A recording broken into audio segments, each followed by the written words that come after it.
Hi friends, இன்னைக்கு நம்ம ஒரு வித்தியாசமான சைக்காலஜிக்கல் த்ரில்லர் மூவி தான் பார்க்க போறோம். 2016 ரிலீஸ் ஆன மேட்ரே. இந்த படத்தோட ஒன்லைன் என்னன்னா, ஒரு ஆபத்து ஆயா வேலைக்கு வச்சு ஒரு குடும்பமே நாசமா போன கதை தான் இது. இந்த படத்தோட ஓப்பனிங்ல ஒரு பிரெக்னன்ட் லேடியை காமிக்கிறாங்க.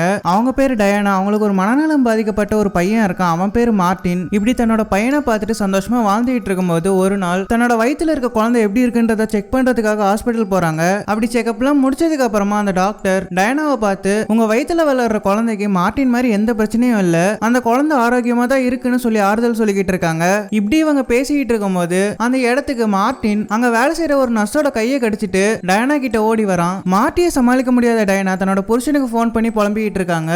டயானாவோட புருஷன் ஜப்பான்ல வேலை பார்த்துட்டு இருக்காரு. அவர் பேரு தாமஸ். அவர் டயானா கிட்ட இதெல்லாம் சீக்கிரமா சரியா போயிடுன்னு ஆறுதல் சொல்லிட்டு அந்த போனை கட் பண்றாரு. இப்படியே போயிட்டு இருக்க ஒரு நாள் டயானா மார்ட்டினை ஒரு சூப்பர் மார்க்கெட் கூட்டு போறாங்க. அங்க போனா மார்ட்டின் சும்மா இல்லாம வயலண்டா பிஹேவ் பண்ணிட்டு இருக்கான். அங்க இருக்க பொருள் எல்லாத்தையுமே தள்ளி விட்டு டயானாவை கூட ரத்தம் வர மாதிரி அடிச்சு போட்டுறான். கலாட்டா பண்ணிட்டு இருக்க மார்ட்டினை டயானாவால சுத்தமா சமாளிக்கவே முடியல. அப்ப அங்க வேலை பார்த்துட்டு இருந்த ஒரு லேடி அங்க வந்து மார்ட்டினை சமாதானப்படுத்தி அமைதியாக்குறாங்க. அதை பார்த்த டயானாவுக்கு ஒரே ஆச்சரியம். இதுக்கப்புறமா அந்த லேடியை டயானா தனியா பார்த்து, உங்களுக்கு ரொம்பவே நன்றி, என்னோட பையனை என்னாலே சமாதானப்படுத்த முடியாது, நீங்க எப்படி சமாதானப்படுத்தினீங்கன்னு சொல்லி கேட்டுட்டு இருக்க. அதுக்கு அந்த லேடியும், என்னோட பையனும் உங்க பையன் மாதிரி தான் இருந்தான், அவனை சமாளிக்கிறதுக்காக ஒரு சில விஷயம்லாம் கத்துக்க ஆரம்பிச்சேன், அதான் என்னால இதை பண்ண முடிஞ்சதுன்னு சொல்லிக்கிட்டு இருக்காங்க. அதுக்கப்புறமா என்னோட பையன் இப்ப முழுசா குணமாயிட்டான்னு டயானா கிட்ட சொல்ல, இதுக்கு அடுத்த சீன்ல வீட்டுக்கு போன டயானா தாமஸுக்கு கால் பண்ணி நடந்த விஷயத்தெல்லாம் சொல்லிக்கிட்டு இருக்க. தாமஸும் டயானா கிட்ட, நீ எதுக்காக அந்த லேடியை மார்ட்டினை பாத்துக்கிறதுக்காக வீட்டுல வேலைக்கு வைக்க கூடாதுன்னு ஐடியா கொடுத்துக்கிட்டு இருக்க. இதை கேட்ட டயானாவுக்கும் இது நல்ல ஐடியான்னு தான் தோணுது. இதுக்கு அடுத்த சீன்ல மறுநாள் காலையிலேயே அந்த லேடியை தன்னோட வீட்டுக்கு வேலைக்கு கூப்பிடுறாங்க. அந்த லேடி பேரு லூஸ். அந்த லேடியை தன்னோட வீட்டுக்கு கூப்பிட்டு வந்து ஒரு ரூம்ல தங்க வைக்கிறாங்க. அப்ப அந்த லூஸ் டயானா கிட்ட, நான் அவங்களோட பையனை சீக்கிரமா குணமாக்கி உங்க கையில ஒப்படைக்கிறேன்னு அவங்களுக்கு ஆறுதல் சொல்லிக்கிட்டு இருக்க. டயானாவும் சரின்னு சொல்லிட்டு அந்த லூஸை வேலைக்கு வைக்கிறாங்க. இப்படியே கொஞ்ச நாள் போது தாமஸும் அந்த வீட்டுக்கு வரும்போதெல்லாம் அவரையும் நல்லா கவனிச்சு அந்த மொத்த குடும்பத்தையுமே சந்தோஷமா வச்சுக்கிறா. தாமஸ் ஜப்பான்ல இருந்து வந்ததுக்கு அப்புறமா மார்ட்டியை செக்அப் பண்றதுக்காக ஹாஸ்பிட்டல் கூட்டு போக, மார்ட்டினை செக்அப் பண்ண டாக்டர், எனக்கு ஒரே ஆச்சரியமா இருக்கு, இவன் இவ்வளவு சீக்கிரமா எப்படி இம்ப்ரூவ் ஆனான்னு சொல்லி தாமஸ் கிட்டேயும் டயானா கிட்டேயும் கேட்டுட்டு இருக்க. அதுக்கு அவங்க ரெண்டு பேரும், நாங்க மார்ட்டினை பாத்துக்கிறதுக்காக ஒரு புது நானி அப்பாயிண்ட் பண்ணியிருக்கோம், அவங்களால தான் இவன் இவ்வளவு இம்ப்ரூவ் ஆயிருக்கான்னு சொல்லிக்கிட்டு இருக்க. அதை கேட்ட அந்த டாக்டரும், நான் ஒரு நாள் அவங்கள பார்க்கலாமான்னு சொல்லி கேட்டுட்டு இருக்காங்க. அதை கேட்ட தாமஸும் டயானாவும் சந்தோஷமா, சரி நாங்க ஒரு நாள் அவங்களையும் கூப்பிட்டு வரோம்னு சொல்லிக்கிட்டு இருக்காங்க. இதுக்கப்புறமா தாமஸும் டயானாவும் மார்ட்டின் கூட உட்காந்து சந்தோஷமா டின்னர்லாம் சாப்பிட்டுட்டு இருக்காங்க. ஒரு நாள் தாமஸ் வேலைக்காக ஜப்பான் கிளம்பி போயிட்டு இருக்கும்போது தன்னோட சூட் கேஸ்ல ஒரு எரிஞ்சு போன மிருகத்தோட காலை பாக்குறான். அதை காமிச்சு டயானா கிட்ட என்னன்னு கேட்டுட்டு இருக்க. டயானாவும் இதை பத்தி எனக்கு எதுவும் தெரியாதுன்னு சொல்லிக்கிட்டு இருக்காங்க. அதுக்கப்புறமா அந்த லூஸ் கிட்ட இதை பத்தி என்னன்னு கேட்டுட்டு இருக்க. அதை கேட்ட அந்த லூஸும், இது நேத்து நைட்டு நம்ம சாப்பிட்ட சிக்கனோட கால் தான், இது மார்ட்டிக்கு ரொம்ப பிடிச்சிருந்தது, அதனால தான் இதை அவங்க கிட்ட கொடுத்தேன்னு சொல்லிக்கிட்டு இருக்காங்க. அதுக்கப்புறமா மார்ட்டியை பார்த்து, இதையெல்லாம் இந்த மாதிரி உன்னோட அப்பாவோட சூட்கேஸ்ல போடக்கூடாதுன்னு சொல்லி கண்டிக்கிறாங்க. இதுக்கப்புறமா தாமஸும் வேலைக்காக ஜப்பான் கிளம்பி போயிடுறாரு. கொஞ்ச நாள் எல்லாமே இப்படி நல்லபடியா போயிட்டு இருக்க. கொஞ்ச நாள் கழிச்சு மார்ட்டியை அந்த லூஸ் பேசவும் வச்சிடுறாங்க. அதை பார்த்த டயானாவுக்கு ஒரே சந்தோஷமா இருக்கு. ஆனா அந்த லூஸ் மார்ட்டி கிட்ட பிலிப்பினோ லாங்குவேஜ்ல தான் பேசிக்கிட்டு இருப்பாங்க. டயானாவுக்கு அவங்க ரெண்டு பேரும் என்ன பேசுறாங்கன்னே புரியாது. அப்படி அவங்க என்னதான் பேசிக்கிறாங்கன்றதை தெரிஞ்சுக்கிறதுக்காக டயானா பிலிப்பினோலாம் கத்துக்க ஆரம்பிப்பாங்க. ஒரு நாள் டயானா தன்னோட ஃப்ரெண்ட் கேத்தரினாவை போய் மீட் பண்ணி, அவங்க ரெண்டு பேரும் என்ன பேசிக்கிறாங்கன்னு எனக்கு சுத்தமா தெரியல, அதை புரிஞ்சுக்கிறதுக்கு எனக்கு ஏதாச்சும் ஹெல்ப் பண்ணணும்னு சொல்லி கேட்டுட்டு இருக்க. அதை கேட்ட அந்த கேத்தலினாவும் சரின்னு சொல்லிட்டு டயானாவோட போனை வாங்கி ஒரு ஆப்பை டவுன்லோட் பண்ணி கொடுக்குறாங்க. அதுக்கப்புறமா டயானாவை பார்த்து, இந்த ஆப் மூலமா அவங்க பேசுற எல்லாத்தையுமே ஸ்பானிஷ்ல டிரான்ஸ்லேட் பண்ணி உன்னால ஈஸியா புரிஞ்சுக்க முடியும்னு சொல்லிட்டு அவங்க வீட்டுக்கு அனுப்பிச்சு வைக்கிறாங்க. வீட்டுக்கு போனா மார்ட்டி ஒரு பேப்பர்ல டிராயிங்லாம் வரைஞ்சிட்டு இருப்பான். அந்த டிராயிங் என்னதுன்னு சொல்லி டயானாவும் அவங்க கிட்ட கேட்க, மார்ட்டி ஒரு மாதிரி மூஞ்ச தூக்கி வச்சுட்டு அவங்க கிட்ட பேசாமலே இருப்பான். அப்ப அந்த லூஸ் மார்ட்டிக்கு சாப்பாடு கொண்டு வந்து கொடுக்க, டயானாவும் அவங்கள பார்த்து, இவனுக்கு நீங்க மாத்திரை கொடுக்கலையான்னு சொல்லி கேட்டுட்டு இருக்காங்க. அதை கேட்ட அந்த லூஸும், என்னோட பையனுக்கு நான் இந்த மாதிரி மாத்திரை எல்லாம் கொடுக்க மாட்டேன், அவனை நான் நேச்சுரலான வழியில தான் குணப்படுத்தினேன்னு சொல்லிக்கிட்டு இருக்க. இதை கேட்ட டயானாவுக்கு கடுப்பாகுது. அதுக்கப்புறமா அந்த லூஸை பார்த்து, நீங்க எப்படி எங்களை கேட்காம மார்ட்டிக்கு இந்த மாதிரிலாம் பண்ணலாம்னு சொல்லி கேட்டுட்டு இருக்க. லூஸும் இதை பத்தி ஏற்கனவே நான் தாமஸ் கிட்ட பேசிட்டேன்னு சொல்லிக்கிட்டு இருக்காங்க. அதை கேட்ட டயானாவும், தாமஸ்க்கு ஓகேனா எனக்கும் பரவாயில்லன்னு சொல்லிக்கிட்டு இருக்காங்க. அதுக்கப்புறமா லூஸும் மார்ட்டியும் பிலிப்பினோல ஏதோ பேசிக்கிட்டு இருக்காங்க. அது என்னன்னு தெரிஞ்சுக்கிறதுக்காக டயானாவும் அந்த ஆப் ஓபன் பண்ணி பாக்குறாங்க. அப்பதான் அவங்களுக்கு ஒரு விஷயம் தெரிய வருது, மார்ட்டி அந்த பொம்பளை பிரெயின் வாஷ் பண்ணிட்டு இருக்கான்றது. அந்த லூஸ் மார்ட்டி கிட்ட, உங்க அம்மாவுக்கு மேல பாசமே இல்ல, அவங்களோட கவனம் எல்லாம் அவங்களுக்கு பிறக்க போற குழந்தை மேலதான் இருக்கு, அவ உனக்கு அம்மாலாம் கிடையாது, அவ ஒரு மிருகன்ற மாதிரி மார்ட்டி கிட்ட சொல்லிக்கிட்டு இருப்பாங்க. அதையெல்லாம் தன்னோட போன்ல ஸ்பானிஷ்ல டிரான்ஸ்லேட் பண்ணி கேட்டுட்டு இருந்த டயானாவுக்கு ஒரு அதிர்ச்சியா இருக்கும். அதுக்கப்புறமா டயானா இவங்க ரெண்டு பேரும் பேசிக்கிறது எதுவுமே புரியாத மாதிரி அங்கிருந்து எஞ்சி போயிடுறாங்க. இதுக்கப்புறமா டயானா தன்னோட ரூமுக்கு போய் இந்த விஷயத்தை பத்தி தாமஸ் கிட்ட சொல்லலாம்னு தாமஸ்க்கு வீடியோ கால் பண்ண, தாமஸும் டயானா சொன்ன எல்லாத்தையுமே கேட்டுட்டு இதெல்லாம் உன்னோட கற்பனையா தான் இருக்கும், லூஸ் உண்மைக்குமே ரொம்ப நல்லவங்க தான், இதை பத்தி நீ லூஸ் கிட்ட எதையும் சொல்லி வைக்காதன்னு சொல்லிட்டு அந்த காலை கட் பண்றாங்க. கொஞ்ச நேரம் கழிச்சு டயனோட ரூமுக்கு வந்த லூஸ் நான் என்னோட பையனை பார்க்க போறேன்னு பெர்மிஷன் கேட்டுட்டு இருக்காங்க. அதை கேட்ட டயனாவும் சரி போயிட்டு வாங்கன்னு சொல்லிக்கிட்டு இருக்காங்க. கொஞ்ச நேரம் கழிச்சு அந்த லூஸ் தன்னோட பையனை கூப்பிட்டுட்டு டயனோட வீட்டுக்கு வராங்க. அங்க வந்து டயனா கிட்ட தன்னோட பையனை இன்ட்ரோடியூஸ் பண்ணி வைக்கிறாங்க. கொஞ்ச நேரம் கழிச்சு அங்க வந்து மாட்டி அந்த லூஸோட பையன் கிட்ட ஏற்கனவே பழகுன மாதிரி சந்தோஷமா விளையாண்டுகிட்டு இருக்கான். அதை பார்த்து டயனாக்கு ஒரு ஆச்சரியமா இருக்கும். இது எப்படின்னு சொல்லி லூஸ் கிட்ட கேட்டுட்டு இருக்க அதுக்கு அந்த லூஸும் ஏற்கனவே இவங்க ரெண்டு பேரும் மீட் பண்ணிருக்காங்க, அதான் இப்படி சந்தோஷமா விளையாண்டுட்டு இருக்காங்கன்னு சொல்லிக்கிட்டு இருக்காங்க. இப்படியே கொஞ்ச நாள் போது டயனா தன்னோட ஃப்ரெண்டு கிட்ட போன்ல பேசிட்டு இருக்கும் போது அவங்களுக்கு ஒரு மாதிரி வாமிட் வர மாதிரி இருக்கு. உடனே டாய்லெட்டுக்கு போய் வாமிட் பண்றாங்க. கொஞ்ச நேரம் கழிச்சு மாட்டி அலற சத்தம் கேக்குது. டயனாவும் என்னன்னு சொல்லிட்டு மாட்டி கிட்ட போய் கேட்டா அவன் தன்னோட நாய்க்குட்டி ஃபேண்டா காணும்னு சொல்லி அழுதுகிட்டு இருக்கான். உடனே டயனாவும் அந்த நாய்க்குட்டியை கண்டுபிடிக்கலாம்னு சொல்லிட்டு ரோடு ஃபுல்லா போஸ்டரா ஒட்டிக்கிட்டு இருக்காங்க. அப்படி போஸ்டர் எல்லாம் ஒட்டி முடிச்சுட்டு தன்னோட வீட்டுக்கு வந்து இதெல்லாம் பத்தி தன்னோட ஃப்ரெண்ட் கிட்ட பேசிட்டு இருக்கும் போது அவங்களுக்கு வாமிட் வர மாதிரி இருக்கும். உடனே டாய்லெட்டுக்கு போய் வாமிட் எடுத்துட்டு அதை பார்த்தா அந்த வாமிட்ல ஒரே ரத்தமா இருக்கும். அதை பார்த்து பதறி போன டயனாவும் என்னவா இருக்குன்னு சொல்லிட்டு ஹாஸ்பிட்டல் போய் செக்அப் பண்ணிட்டு இருக்க. செக்அப் பண்ண டாக்டரும் உங்க குழந்தைக்கு எந்த பிரச்சனையும் இல்ல, ஒருவேளை உங்க பிளட்ல ஏதாச்சும் பிரச்சனை இருக்கும்னு நினைக்கிறேன், உங்களுக்கு பிளட் டெஸ்ட் எடுத்து பார்த்தா என்னன்னு தெரிஞ்சிரும்னு சொல்லிக்கிட்டு இருக்காங்க. இதுக்கப்புறமா டயனாவும் வீட்டுக்கு வந்து தாமஸ் கிட்ட போன் பண்ணி நடந்ததெல்லாம் சொல்லிக்கிட்டு இருக்காங்க. தாமஸும் உனக்கு ஒன்னும் ஆகாது, இதெல்லாம் சீக்கிரமா சரியா போயிடும், நீ எதுக்கும் கவலைப்படாதுன்னு அவளுக்கு ஆறுதல் சொல்லிக்கிட்டு இருக்க.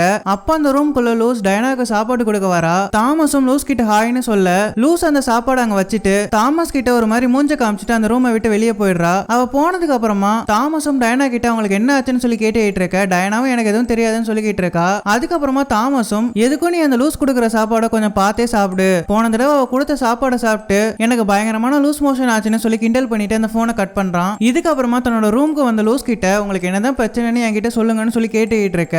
அதுக்கு லூஸும் ஒரு கம்மலை காமிச்சு இதை நான் தாமஸோட கார்ல பார்த்தேன், அவர் ஏதோ தப்பு பண்றாரோன்னு எனக்கு தோணுதுன்னு சொல்லிக்கிட்டு இருக்கா. அதை கேட்ட டயனாவுக்கும் தாமஸ் மேல ஒரு டவுட் வர ஆரம்பிக்குது. இப்படியே கொஞ்ச நாள் போது ஒரு நாள் தாமஸ் ஜப்பான்ல இருந்து இவங்களை பார்க்கறதுக்காக வரான். அப்படி வந்து மாட்டிய செக்அப்காக ஹாஸ்பிட்டல்லாம் கூப்பிட்டு போறான். மாட்டிய செக்அப் பண்ணி பார்த்த டாக்டரும் இவன் நல்லா இம்ப்ரூவ் ஆயிருக்கான்னு அவங்க ரெண்டு பேர்ட்டையும் சொல்லிட்டு அங்கிருந்து போறாரு. அவர் போனதுக்கு அப்புறமா டயனாவும் தாமஸ் கிட்ட ரொம்பவே கோவமா நடந்துக்கிறா. தாமஸ்க்குமே ஒன்னும் புரியல. வீட்டுக்கு வந்து உனக்கு என்னதான் பிரச்சனைன்னு சொல்லி கேட்டுக்கிட்டு இருக்கான். அதுக்கு டயனாவும் நீ ரொம்ப மோசமானவன், உன்னை நம்பி நான் இத்தனை நாள் இருந்துட்டேன்னு சொல்லி எரிஞ்சு விழுந்துகிட்டு இருக்க. கடுப்பான தாமஸும் நான் என் ஃப்ரெண்டை பார்க்க போறேன்னு அங்கிருந்து கிளம்பி போறான். டயனாவும் அவன் மேல சந்தேகப்பட்டு அவன் பின்னாடியே ஃபாலோ பண்ணிட்டு போறா. அப்ப தாமஸ் டயனாவோட ஃப்ரெண்டு கேத்ரினை மீட் பண்றான். இவங்க ரெண்டு பேரும் பேசிட்டு இருந்ததை பார்த்த டயனாவும் கேத்ரினோட வீட்டுக்கு போய் அவளை பயங்கரமா அடிச்சு அவகிட்ட சண்டை போடுறா. அதுக்கப்புறமா கேத்ரினும் அவகிட்ட பொறுமையா இங்க பாரு உன்னோட புருஷன் என்ன பார்க்க தான் வந்தான், நீ அவன் கிட்ட அடிக்கடி சண்டை போடுறேன்னு சொல்லி ரொம்ப வருத்தப்பட்டான்னு டயனா கிட்ட பொறுமையா எடுத்து சொல்லி அவளை சமாதானப்படுத்துறா. அதுக்கப்புறமா டயனாவும் இதை பத்தி நம்ம நேரடியா தாமஸ் கிட்டே கேட்டலாம்னு யோசிக்கிறா. அதுக்கப்புறமா வீட்டுக்கு போய் அந்த கம்மலை காமிச்சு தாமஸ் கிட்ட நீ என்ன ஏமாத்துறியான்னு சொல்லி கேட்டுட்டு இருக்க. தாமஸும் நான் உன்னை ஏமாத்துறதா இருந்தா நான் ஜப்பான்ல இருந்தே பண்ணிருப்பேன், ஒருவேளை இந்த கம்மலை யாராச்சும் என் காரை கிளீன் பண்ணும்போது கார்லயே விட்டுருக்கலாம், அப்படி இல்லாட்டி அந்த லூசே நமக்கு பிரச்சனை வரணும்னு சொல்லிட்டு இந்த கம்மலை நம்மளோட கார்ல போட்டுருக்கலாம்னு சொல்லிக்கிட்டு இருக்கான். இதுக்கப்புறமா காலையில டயனா பிரஷ் பண்ணிட்டு இருக்கும்போது அவ பல்ல ஆடுறது கவனிக்கிறா. அதுக்கப்புறமா பிரஷ் பண்ணிட்டு கீழே வந்து லூஸ் கிட்ட நான் டாக்டரை பார்க்கறதுக்காக ஹாஸ்பிட்டல் போறேன் அப்படின்னு கடைக்கும் போறேன், உங்களுக்கு ஏதாச்சும் வேணுமான்னு சொல்லி கேட்டுட்டு இருக்க. அந்த லூஸும் ஒரு லிஸ்ட் எடுத்து கொடுக்குறா. இதுக்கப்புறமா டயனா அங்க இருந்து கிளம்பி ஒரு ஜுவல்லரி ஷாப்புக்கு போறா. அங்க போயிட்டு லூஸோட போட்டோவை காமிச்சு இந்த லேடி இங்க வந்தாங்களான்னு சொல்லி கேட்டுட்டு இருக்க. அங்க வேலை பார்த்துட்டு இருந்தவங்களும் ஆமா இந்த லேடி இங்க வந்தாங்க ஆனா எதுவுமே வாங்காம போயிட்டாங்கன்னு சொல்லிக்கிட்டு இருக்க. டயனாவுக்கு அந்த லூஸ் மேல பயங்கர சந்தேகம் வர ஆரம்பிக்குது. இந்த சந்தேகத்தோடய தன்னோட வீட்டுக்கு போனா அங்க அந்த லூஸோட பையன் அந்த வீட்டுல இருக்க எல்லா வேலையும் இழுத்து போட்டு செஞ்சுக்கிட்டு இருக்கான். அதை பார்த்த டயனாவும் லூஸ் கிட்ட போய் என்னதுன்னு சொல்லி கேட்க அந்த லூஸும் அது ஒன்னும் இல்ல, உங்க வீட்டுல வேலை பார்த்த எல்லாருமே ஊருக்கு கிளம்பி போயிட்டாங்க, அதனாலதான் என்னோட பையனை இந்த வேலையெல்லாம் பார்க்க சொன்னேன்னு சொல்லிக்கிட்டு இருக்க. டயனாவும் என்ன கேட்காம எப்படி நீங்க இதெல்லாம் பண்ண சொன்னீங்கன்னு சொல்லி கேட்டுக்கிட்டு இருக்கா. அதை கேட்ட அந்த லூஸும் நான் ஏற்கனவே இதை பத்தி தாமஸ் கிட்ட பேசிட்டேன்னு சொல்லிக்கிட்டு இருக்கா. அப்ப அங்க உட்காந்துட்டு இருந்த மாட்டி பேப்பர்ல கொடூரமான டிராயிங் எல்லாம் வரைஞ்சிட்டு இருக்க. அதை பார்த்து டயனாவும் ஏன் இந்த மாதிரி டிராயிங் எல்லாம் வரைஞ்சிட்டு இருக்கேன்னு மாட்டினை கேட்டுக்கிட்டு இருக்கா. அதுக்கப்புறமா லூஸை பார்த்து இதெல்லாம் நீங்க கண்டுக்க மாட்டீங்களான்னு சொல்லி திட்டிட்டு இருக்க. லூஸும் இது வெறும் ஆர்ட் தானே, இதை ஏன் இவ்வளவு சீரியஸா எடுத்துக்கிறீங்கன்னு டயனாவை சமாதானப்படுத்தி அங்க இருந்து அனுப்பிச்சு வைக்கிறா. டயனா போனதுக்கு அப்புறமா லூஸும் அவளோட பையனும் மாட்டிக்கிட்ட டயனாவை பத்தி தப்பு தப்பா சொல்லிக்கிட்டு இருக்க.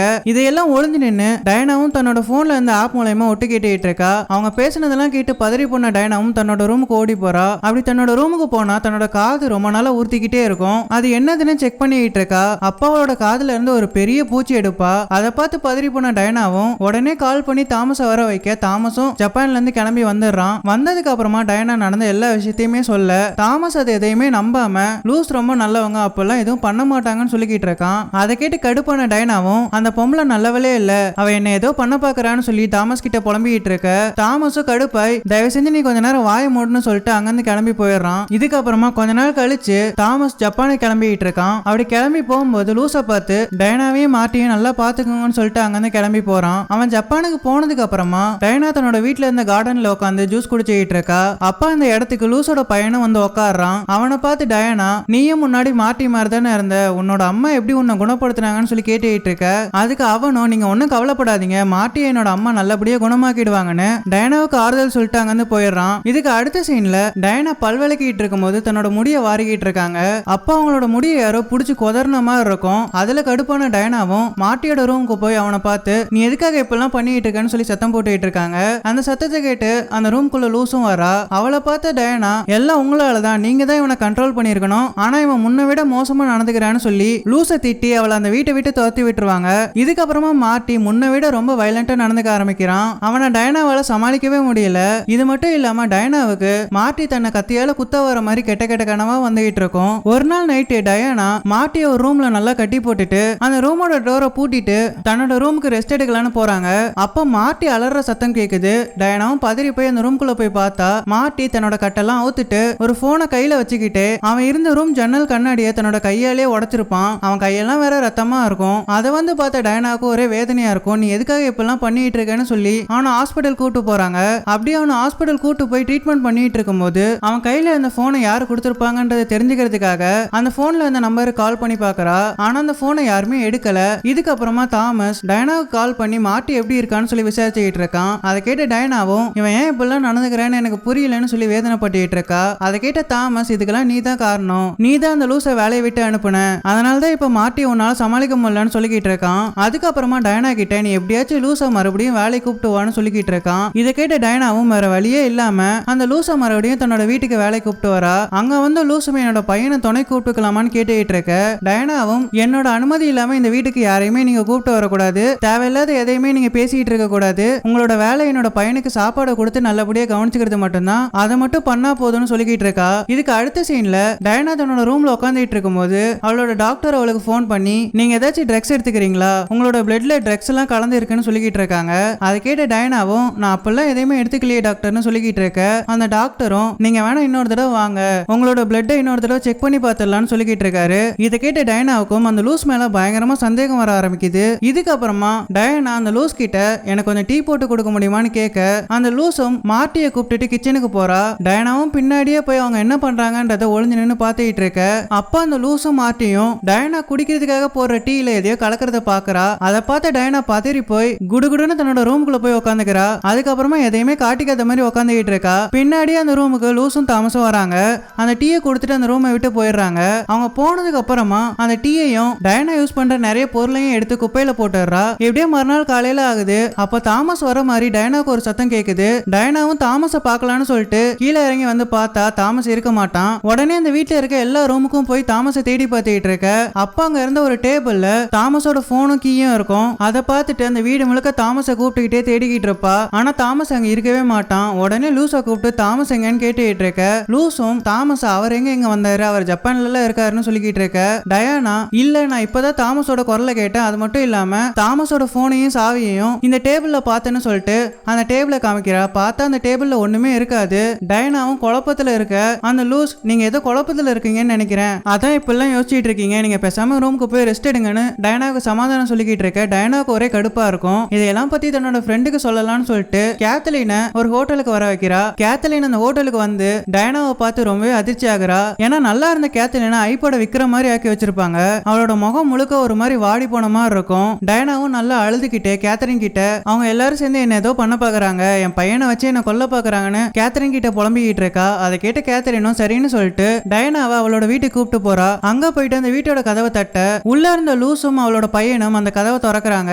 அப்ப அவங்க ரெண்டு பேரையும் பார்த்து கேத்தரின் நான் டயனாவோட ஃப்ரெண்டு தான், நான் டயனா கூட டின்னரை முடிச்சிட்டு அவளை எங்கிருந்து கூட்டு போக தான் வந்தேன்னு சொல்லிக்கிட்டு இருக்கா. அதுக்கப்புறமா வீட்டுக்குள்ள போய் பாக்குறா. வீட்டுக்குள்ள போய் பார்த்தா அந்த லூசும் அவளோட பையனும் நல்ல விதமா நடந்துப்பாங்க. அது மட்டும் இல்லாம மார்ட்டி கூட ரொம்பவே நல்ல விதமா நடந்துப்பான். அதை பார்த்து கேத்தரின் இங்க எல்லாம் நல்லா தானே இருக்குன்னு சொல்லி டயனா கிட்ட கேட்க டயனாவும் இங்க என்ன நடக்குதுன்னு புரியாம அதிர்ச்சியில நின்னுட்டு இருக்கா. அதுக்கப்புறமா கேத்தரினை பார்த்து இவங்க எல்லாருமே நடிக்கிறாங்க, இவங்க என்ன ஏதோ பண்ண பாக்குறாங்கன்னு கதறிக்கிட்டே தன்னோட ரூமுக்கு போய் படுக்கிறா. அன்னைக்கு மிட் நைட்ல ஏதோ ஒரு வினோதமான சத்தம் கேக்குது. அதை கேட்டு எந்திரிச்ச டயனாவும் என்னதுன்னு செக் பண்றதுக்காக ஸ்டோர் ரூம் போய் பாக்குறா. அங்க போய் பார்த்தா மார்ட்டின், அந்த லூசி, அவளோட பையனு 3 பேர் சேர்ந்து ஒரு நாயை கட்டி போட்டு அதோட வயிற்று அறுத்து ஏதோ சூனிய வேலை பண்ணிட்டு இருப்பாங்க. அதை பார்த்து பயந்து போன டயனாவும் அலறிக்கிட்டே அங்கிருந்து வேகமா ஓடுறா. அதை இவங்க 3 பேரும் பாத்துறாங்க. இவங்களும் விடாம டயனாவை துரத்திக்கிட்டு இருக்க டயனா தப்பிக்கிறதுக்காக ஒரு ரூம்குள்ள போய் ஒளிரா. அங்க போய் பார்த்தா இவளோட ஃப்ரெண்டு கேத்தரினாவை கொன்னு கவர்லாம் போட்டு மூடி வச்சிருப்பாங்க. அதை பார்த்து பயந்து போன டயனாவும் அலறி அடிச்சுக்கிட்டு அந்த வீட்டை விட்டு ஓடி போயிடலான்னு ட்ரை பண்றா. ஆனா அந்த லூசோட பையன் அவளை விடாம பிடிச்சு தரன்னு அந்த வீட்டுக்குள்ள இழுத்துட்டு வரான். அதுக்கப்புறமா அவங்க எல்லாரும் சேர்ந்து டயனாவுக்கு குளோரோஃபார்ம் கொடுத்து அவளை மயக்கமாக்குறாங்க. இதுக்கப்புறமா அந்த டயனா அந்த 3 பேர்கிட்டயே மாட்டிக்கிட்டு என்ன ஆனான்றதுதான் இந்த படத்தோட மிச்ச கிளைமேக்ஸ். இந்த படத்துல யாருமே எதிர்பார்க்காத அளவுக்கு ஒரு மிகப்பெரிய ட்விஸ்ட் இருக்கிற கிளைமேக்ஸ் இருக்கும். இந்த படத்தோட தமிழ் டப்பிங்குமே ரொம்ப டீசென்ட்டா இருக்கும். மறக்காம செக் பண்ணி பாருங்க. அவ்வளவுதான், இந்த வீடியோ முடிஞ்சிடுச்சு. இந்த வீடியோ பத்தின கருத்தை மறக்காம கமெண்ட் பாக்ஸ்ல சொல்லிடுங்க. இந்த வீடியோ உங்களுக்கு பிடிச்சிருந்தா மறக்காம லைக் பண்ணிடுங்க. நம்ம சேனலை சப்ஸ்கிரைப் பண்ணலன்னா சப்ஸ்கிரைப் பண்ணி பக்கத்துல இருக்க பெல் ஐகானை கிளிக் பண்ணிக்கோங்க. அப்பதான் நான் போடுற ஒவ்வொரு வீடியோஸும் உங்களுக்கு உடனே நோட்டிபிகேஷனா வந்து சேரும். நான் உங்களை ஒரு நல்ல வீடியோல சந்திக்கிறேன். அது வரைக்கும் ஆஃப் அண்ட் காய்ஸ்.